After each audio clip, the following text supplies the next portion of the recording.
ইসরায়েলের বিরুদ্ধে হিজবুল্লাহ কি তবে যুদ্ধ ঘোষণা করবে? পরিস্থিতি সেদিকেই মোড় নিচ্ছে। হিজবুল্লাহ যুদ্ধের সব প্রস্তুতি সেরে নিয়েছে। ইসরায়েল প্রতিরক্ষা বাহিনী জানিয়েছে, হিজবুল্লাহ রবিবার রাতে লেবানন থেকে নাহারিয়া এলাকা এবং পশ্চিম গ্যালিলের আশেপাশের সম্প্রদায়গুলোতে প্রায় 30টি রকেট নিক্ষেপ করেছে।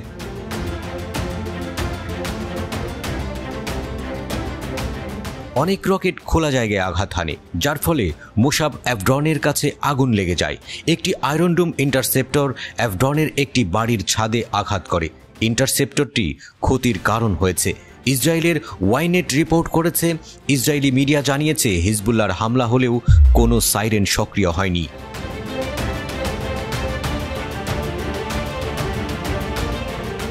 হিজবুল্লাহ হামলার দায় স্বীকার করে বলেছে, তাদের লক্ষ্য কিবুৎজ গনেটের কাছে একটি আইডিএফ অবস্থান ছিল।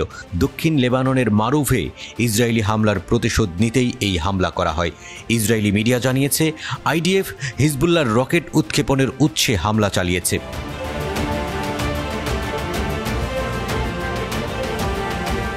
ইসরায়েলের আর্মি রেডিও জানিয়েছে, লেবানন থেকে ছোড়া দুটি অ্যান্টি ট্যাঙ্ক ক্ষেপণাস্ত্র পূর্ব গ্যালিলের মেটুলা এলাকায় আঘাত হানে।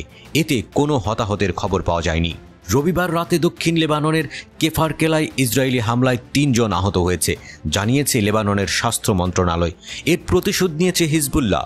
ইসরায়েলি সংবাদ মাধ্যম রিপোর্ট করেছে, অনির্দিষ্ট সংখ্যক ড্রোন ইসরায়েলের আকাশ সীমায় প্রবেশ করে।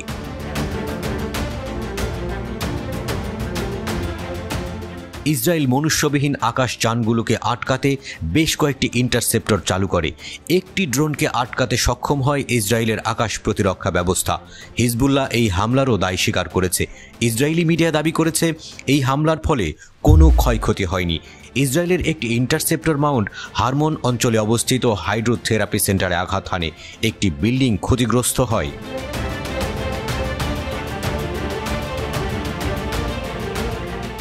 8 অক্টোবর গাজা হামাসের সমর্থনে ইসরায়েলের আক্রমণ শুরু করে হিজবুল্লাহ। হিজবুল্লাহ উত্তর ইসরায়েলে প্রায় প্রতিদিনই আক্রমণ করেছে।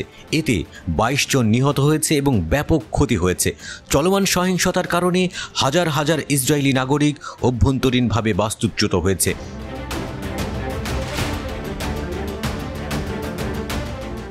ইসরায়েল গত 30 জুলাই বৈরুতে সিনিয়র হিজবুল্লাহ কমান্ডার ফুয়াদ শুকরকে হত্যা করে। এই হত্যার প্রতিশোধ নেয়ার প্রতিশ্রুতি দিয়েছে লেবাননের গোষ্ঠীটি।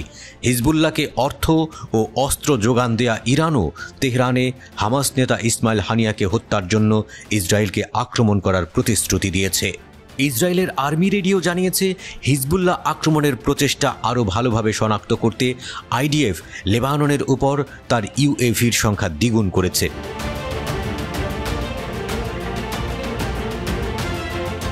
হিজবুল্লাহর বিরোধী দলের সাথে সম্পৃক্ত লেবাননের সংবাদপত্র আল জুমহুরিয়া রিপোর্ট করেছে, হিজবুল্লাহ বৈরুতে দাহিয়েহ পাড়ায় তার সদর দপ্তর খালি করেছে বলে ইঙ্গিত রয়েছে। রিপোর্ট অনুসারে এর মানে হল হিজবুল্লাহ ইসরায়েলে আক্রমণ করবে এবং ইসরায়েলের প্রতিক্রিয়ার ক্ষেত্রে সবচেয়ে খারাপ পরিস্থিতির জন্য প্রস্তুতি নিচ্ছে।